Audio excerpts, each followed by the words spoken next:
இந்த பச்சைமை பேனாவை அதுக்காகவே கொண்டு வந்திருக்கேன் சார்.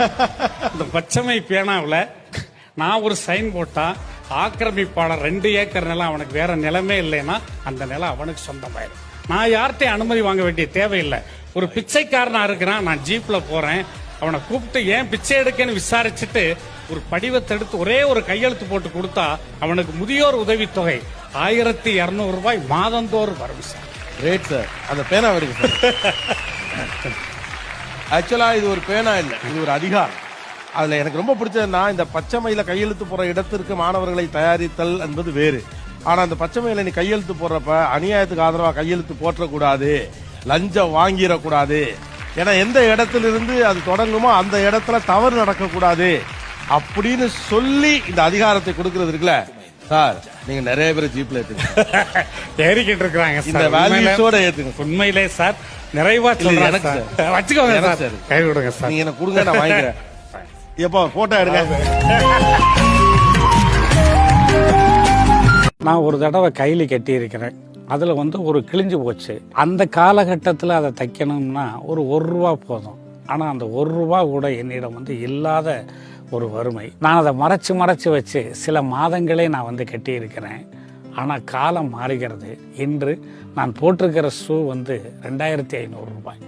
ஆக இது எப்படி நான் ஒப்பிட்டு பார்க்குறேன்னா, நமக்கு கல்வி பிளஸ் விடாமுயற்சி இருந்துச்சுன்னா நீங்க எந்த உயரத்தையும் மிக மிக சாதாரணமாக ஓராண்டுக்குள் நீங்கள் தொட்டுவிட முடியும் என்பது எனது அனுபவம். இதற்கு ரத்தமும் சதையுமான சாட்சி.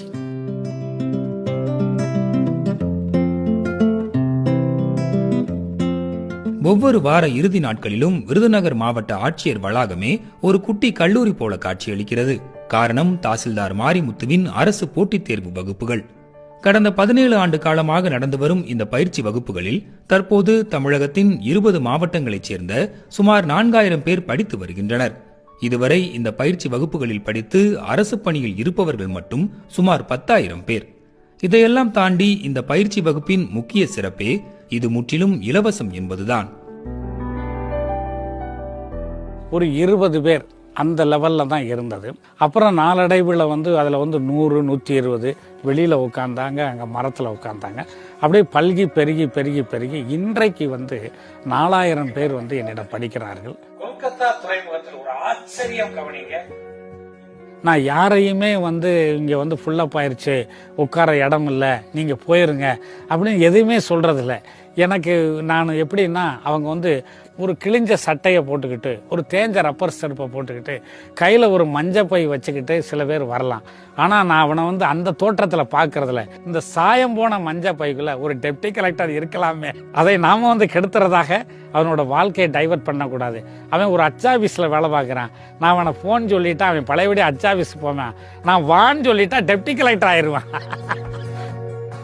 ஒரு காலத்தில் ஏழ்மையின் கோரப்பிடியில் சிக்கி ஒருவேளை உணவுக்கு சிரமப்பட்டவர்கள் இன்று மாரிமுத்துவின் உதவியால் அரசு வேலை கிடைத்து பொருளாதார ரீதியாகவும் சமூக ரீதியாகவும் மதிப்பிற்குரிய இடத்திற்கு முன்னேறி இருக்கிறார்கள்.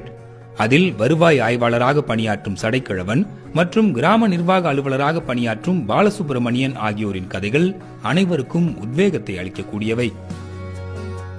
இவர் சடைக்கிழவன் என்பவர் MA முடிச்சிருக்கிறாரு. சித்தால் வேலைக்கு, கட்டட வேலைக்கு போய்கிட்டு இருந்தார்.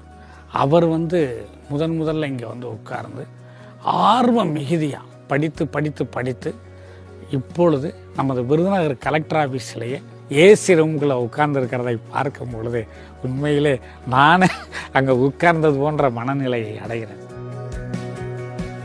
சார், இந்த மாதிரி நான் குளித்தொழில் பார்க்குறேன், அந்த பாலாக இருக்கிறேன் சொன்னோடனே நம்மளுக்கு நான் ப்ரிஃபரன்ஸ் கொடுத்து, வாங்க நீங்களாம் முன்னாடி உட்காருங்க, நீங்கள் தான் இங்கே வேலைக்கு வரணுங்க, ஏழைகள் தாங்க வரணுங்க, நான் உங்களுக்கு தானே தான் எனக்கு கிளாஸ் நடத்துகிறேன்.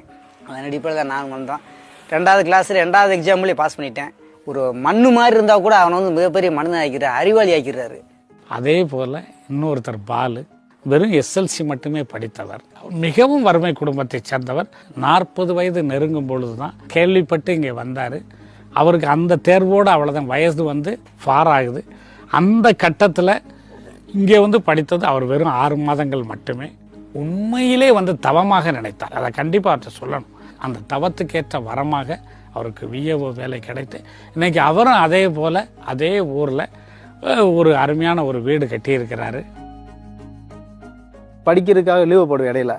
ஒரு கட்டத்தில் வந்து வேலைக்கே மில்லில் வந்து வேலைக்கே வராத அப்படின்னு சொல்கிற அளவுக்கு அவாய்ட் பண்ணிடுவாங்க. ஒரு 6 பவுன் 7 பவுன் இருக்கும் வீட்டில், அதையும் வந்து பேங்க்கில் வச்சுருந்தேன்.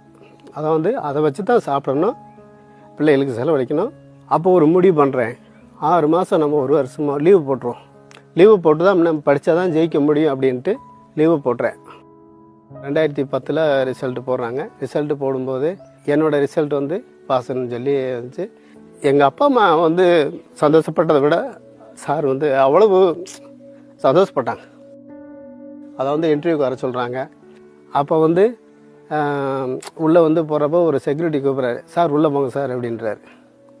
அப்போ வந்து அது ஒரு சந்தோஷம். நம்மளை ஒரு ஆள் சாருன்னு சொல்கிறாருன்னு என்ன, அந்த சந்தோஷம் தான் எல்லாத்தையும் விட. அன்னைக்கு அப்போ நினச்சது வந்து சார் தான் நினச்சேன். விருதுநகரில் உள்ள கூமாப்பட்டி கிராமத்தில் பிறந்த மாரிமுத்து ஏழ்மை காரணமாக கல்லூரி படிப்பையே கடும் சிரமங்களுக்கு இடையேதான் நிறைவு செய்தார். பட்டப்படிப்பு முடித்தும் வேலை கிடைக்காததால் சுமார் 7 ஆண்டுகள் பள்ளி மாணவர்களுக்கு டியூஷன் எடுத்து அதில் கிடைக்கும் பணத்தின் மூலம் தனது அன்றாட தேவைகளை பூர்த்தி செய்து வந்தார். டியூஷன் போக மீதமிருந்த நேரத்தில் அரசு தேர்வுக்கு படித்து 1995ஆம் ஆண்டு நடந்த TNPSC தேர்வில் மாநிலத்திலேயே முதல் மாணவராக தேர்ச்சி பெற்றார். ஆனால் அரசு வேலை பெற தன்னை போல ஏழை மாணவர்கள் வேறு யாரும் சிரமப்படக்கூடாது என்பதற்காக 17 ஆண்டுகளுக்கு முன்னர் அவர் எடுத்து வைத்த இலவச பயிற்சி வகுப்பு என்ற விதைதான் இன்று விருட்சமாக வளர்ந்து நிற்கிறது.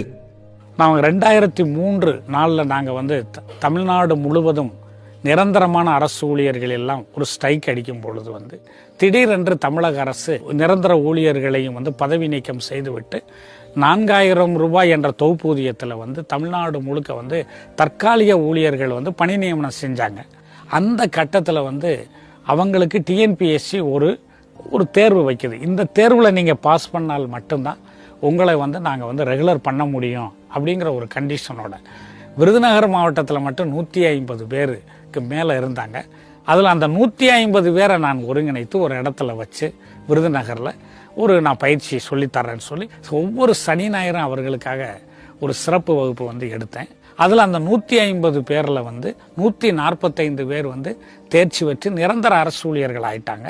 அப்போ இதையே வந்து நம்ம வந்து கண்டினியூ பண்ணுனா நம்ம உண்மையிலே பிறந்ததுக்கு ஒரு அர்த்தம் கிடைக்கும் என்ற அந்த விதையை நான் முழுமையாக வளர்த்து இன்று மரமாக்கி விட்டேன்.